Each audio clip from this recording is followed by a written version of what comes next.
But, I mean, when I say 1/3 of the blueberries and the entire hillside is covered in blueberries, and it's like 25 acres of blueberries, there's often more blueberries than we can harvest.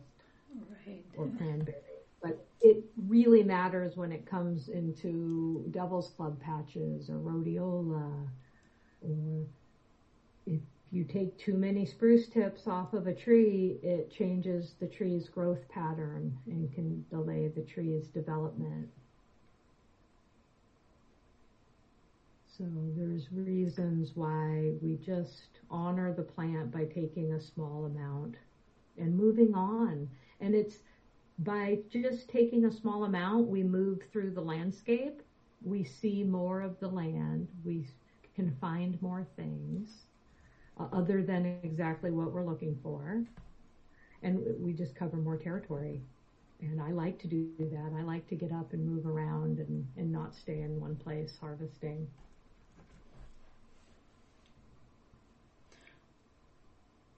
And if you find the plant that you're interested in and that you would like to learn more about, how do you develop a relationship with a new plant?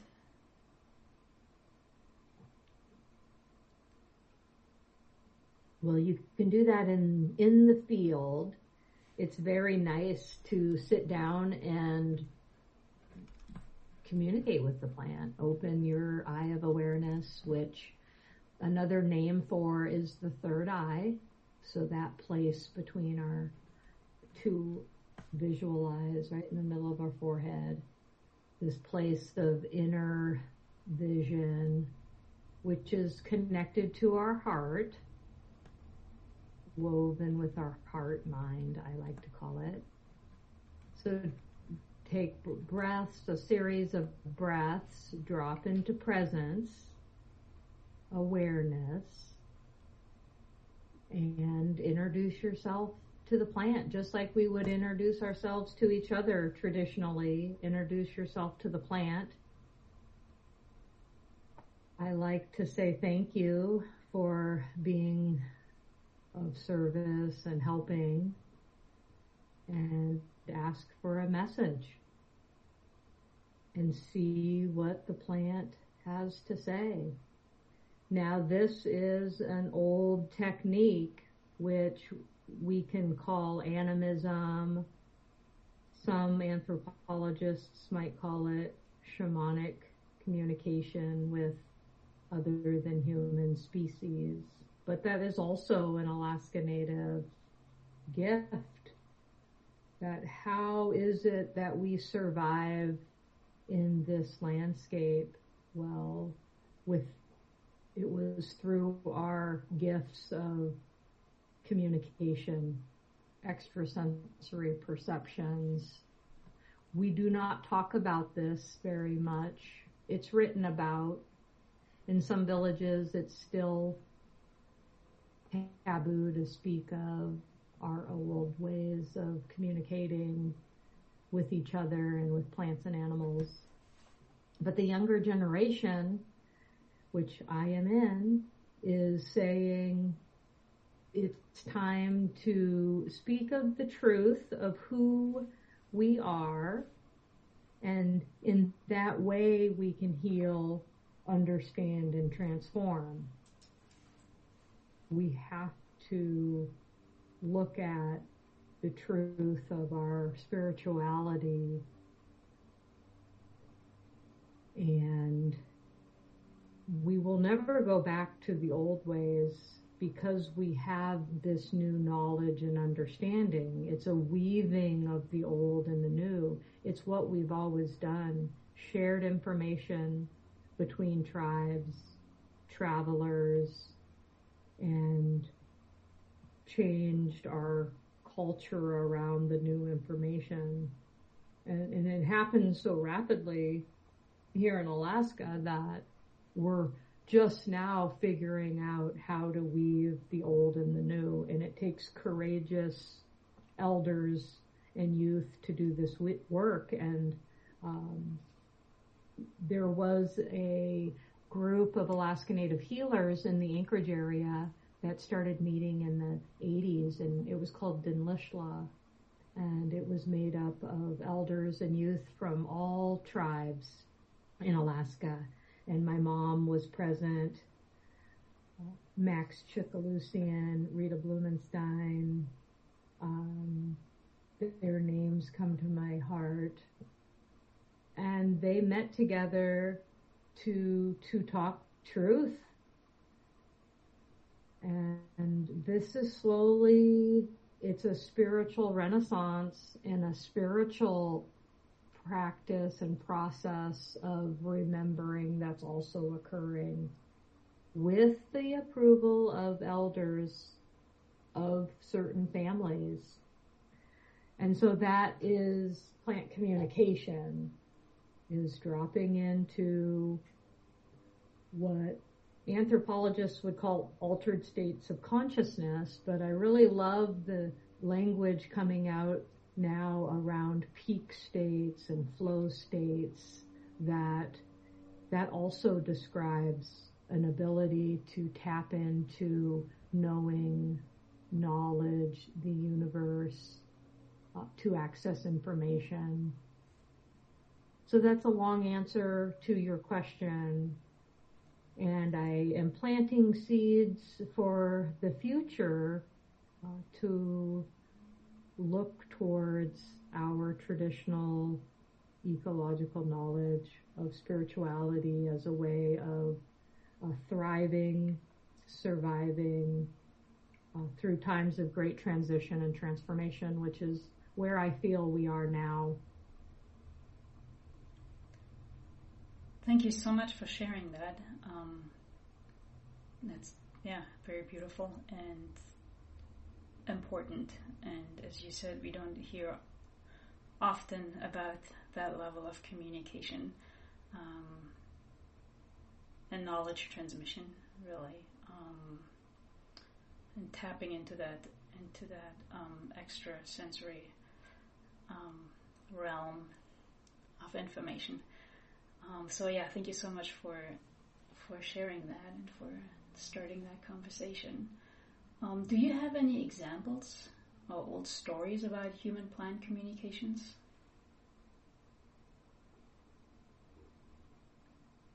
Well, old stories, I do not have those pre-contact. There are those who carry the stories and honoring our storytellers. What a gift, the storytellers in our tribes and clans. I can speak from personal experience, a story. I was harvesting plants up in the Talkeetna Mountains, and just beautiful. You can hike the four-wheeler trails up into these meadows and then veer off the four-wheeler trails, which are very challenging to walk on, and go and explore meadows and creeks. And I was learning about chocolate lily because that's a coastal plant. It did not grow in interior Alaska. And I wanted to see it in full bloom.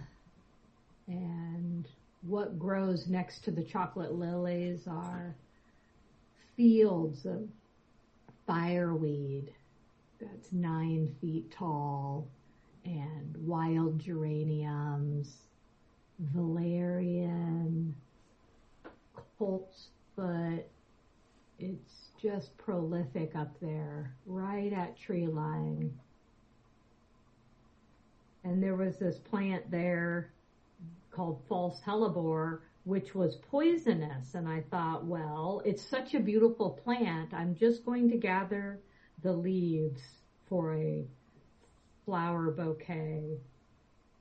And I used gloves and I cut some leaves and I made it part of my flowers. And I go home, and then that night in dream time, this beautiful plant, false hellebore, comes and and it weaves its way around me like a net. And it was so interesting because had I consumed the plant, that net would have closed and I wouldn't have been able to breathe. And so in dream time, it showed me its power. Wow. Wow, thank you for sharing that. That's amazing. We do have some of the most poisonous plants here in Alaska. And as you get to know new plants, it's very important that identification is accurate. False hellebore can look just like twisted stalk, which is an edible green, which turns into a berry that's juicy in the fall time. And then it can also look very similar to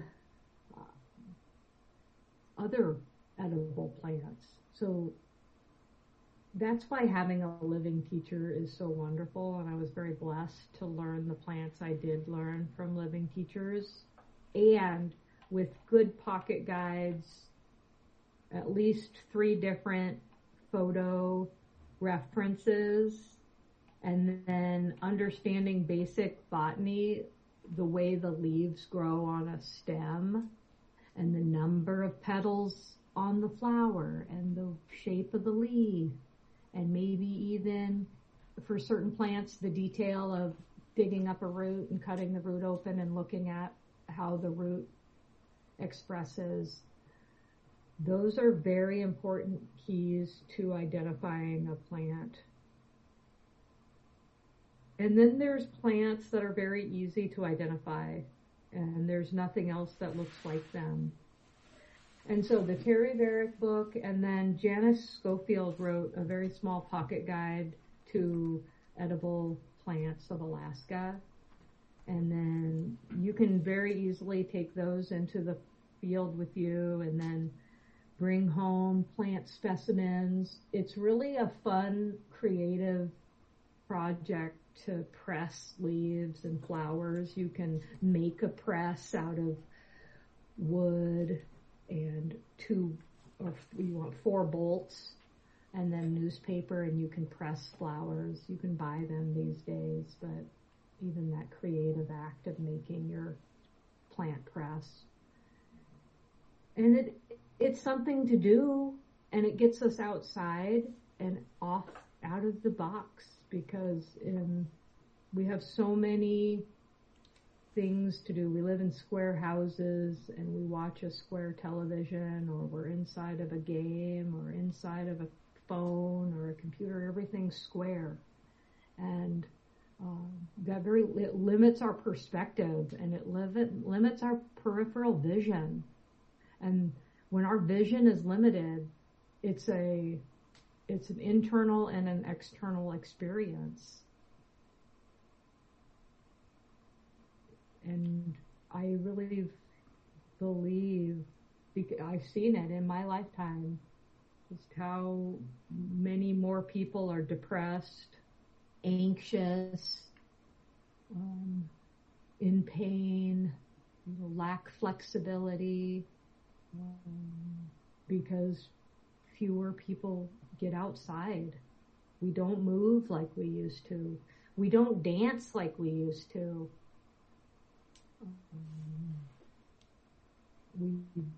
Even our celebrations have changed, and our conversations.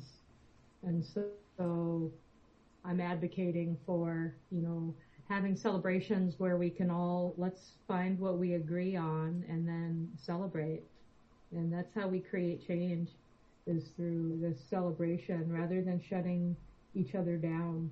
So gather, celebrate, move into the heart, share our plant and animal resources from the land, and talk about what's really important to us. Share that in talking circles. Make our plant medicine teas. Have our healing circles. That's how we're transforming here in Alaska and in Indian country itself. And there's people on the periphery who might judge us or try to keep us down, but then sickness happens and disease and dis-ease, and then they need us, and they're like, oh, okay, now we're ready to hear and receive what you have to share as traditional healers and medicine people. And we're patient. We wait until people ask us the question.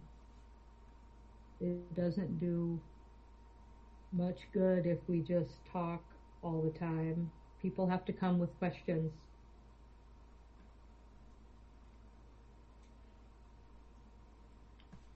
And that's how you find your teacher, is you ask questions, because we're looking for sincerity in the journey. We're looking for people who are ready to do the work, who are ready to shift perspectives. Time is precious. So the way you find a teacher is to ask questions and be honest and transparent and vulnerable with the people in your life or who you get referred to who know.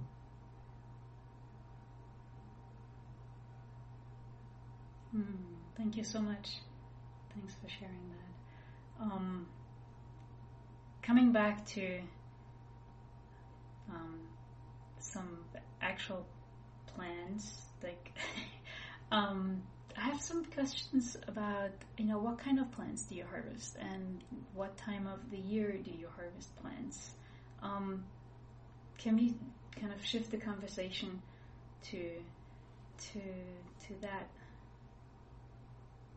My favorite plant of all time is rhodiola.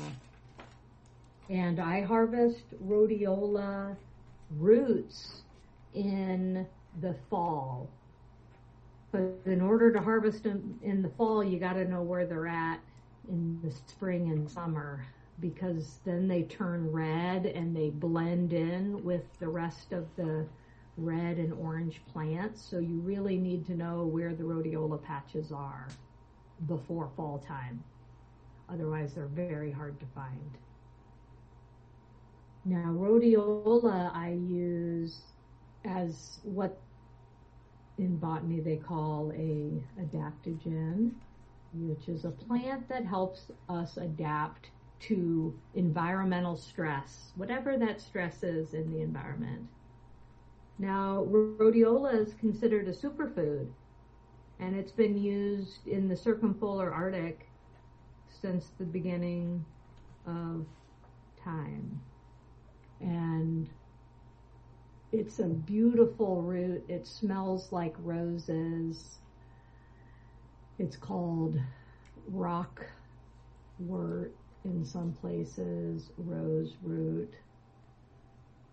And you dig it up, and in the digging up of the plant, it kills the plant. It's a perennial and would come up again from that root, and that's why it's very important to harvest fewer, like, around 1/3 of a rose root patch, so the plant continues to grow and expand. And then as you harvest the roots and then you wash them, well, they've been freshly harvested, and then I cut them up and dry them in a dehydrator. It's very time consuming to harvest, and you don't want to under dehydrate them or they'll mold and you'll ruin your whole batch. And a quart of dried rose root will last me about a year. So I harvest a quart a year. And then to work with a dried root, you either make a tincture or a decoction. So the roots can last and have medicinal value for about 2 years. To make a rosewort or a roseroot tincture, you can soak it in alcohol to extract the medicinal qualities, and then that tincture can last 10 years. So I do keep a quart of tincture on hand in case I cannot harvest rhodiola one year. I would still have the adaptogen in my medicine cabinet. Now, there's been a lot of research on rhodiola. It's a fascinating plant, and Russia used it as a superfood for their athletes in the Olympics in the 80s, and that's kind of how it came to be known in the West. And then more research has been done here. So much research that it actually has commercial value in the state of Alaska as a crop, and it's being grown on farms throughout Alaska as an export for the nutraceutical industry.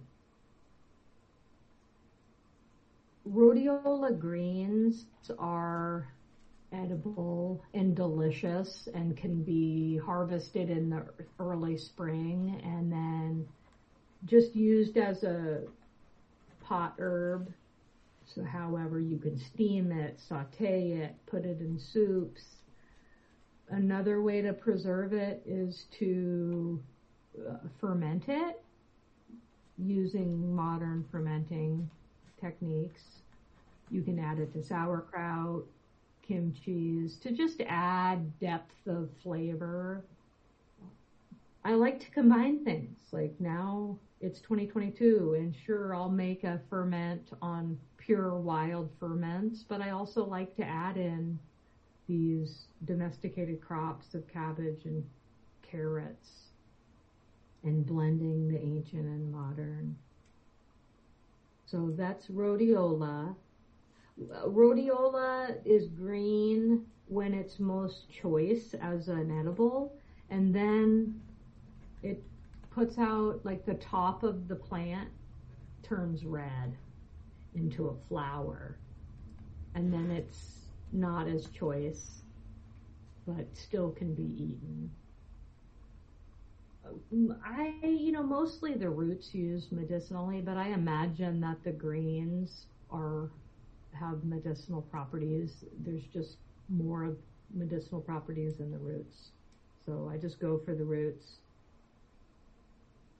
And then I really love colt's foot because it's such a unique plant. And it took me a long time to be in the mountains when the colt's foot flowers are blooming, which happen like a foot from where the leaf comes out of the ground. And so the leaf and the flower are connected by a rhizome. And the flowers are, to me, so exciting to find because I don't live in the mountains or by a colt's foot patch. So it's always just super exciting to find them in the spring. And you can gather those and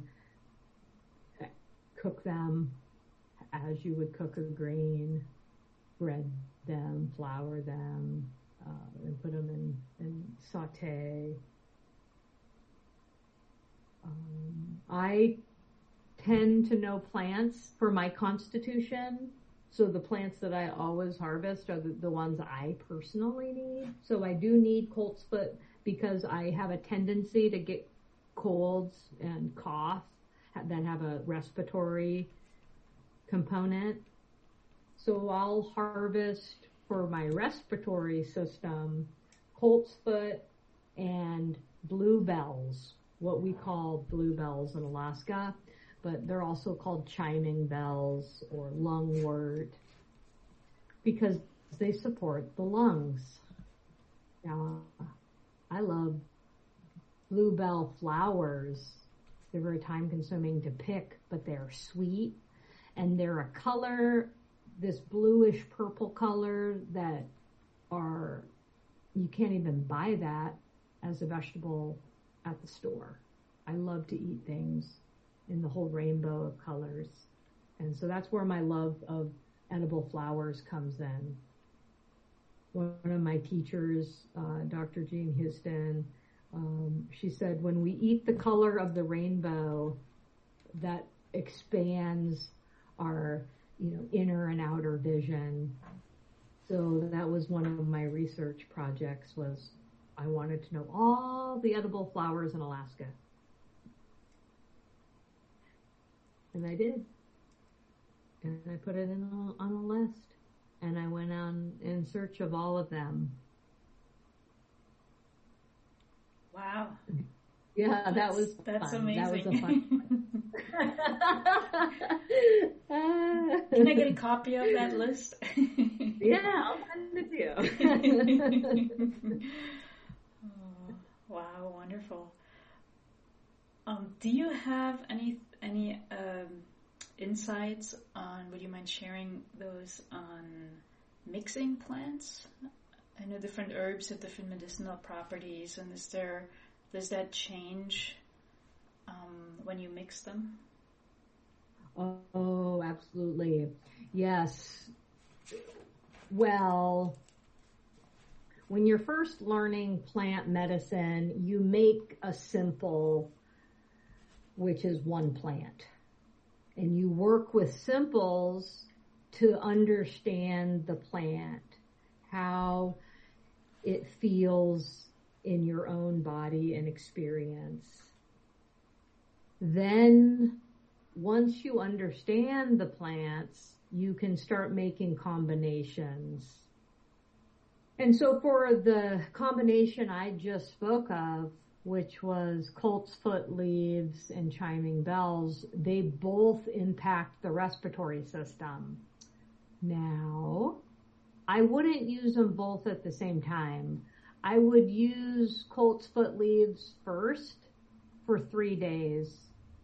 Depending on my other symptoms, I would use other plants.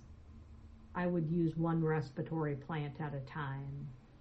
And then after 3 days, tracking my symptoms, my improvement, then I would switch respiratory plants and I would work with chiming bells, lungwort for 3 days. And that was just how I was taught to change the plants that I'm working with every 3 to 4 days, helping my body immune system respond to the virus or bacteria that I'm fighting. And there's many other perspectives of combining plants. And some would combine multiple respiratory plants. I just make other combinations. So I would then, on the days that I use colt's foot, I would maybe, if I had a fever, I would make a yarrow tea as well. I would have a rhodiola decoction. So these plant medicines, you wouldn't make them all at the same time because the roots or the barks would be a longer extraction. That would take 12 to 24 hours to make a medicine out of a root or a bark. And then the leaves only take an hour to 12 hours. So I might have multiple jars brewing different things at the same time. Sorry, yeah. Oh, the other reason why tinctures are very nice to have on hand, tinctures of root or bark plants, like devil's club bark tincture, even spruce tip tincture. So the most chemical dense extraction possible is ready as when needed, because it's really helpful that as soon as you feel your immune system response to a pathogen that you start taking plant medicine. It can speed the healing and recovery process.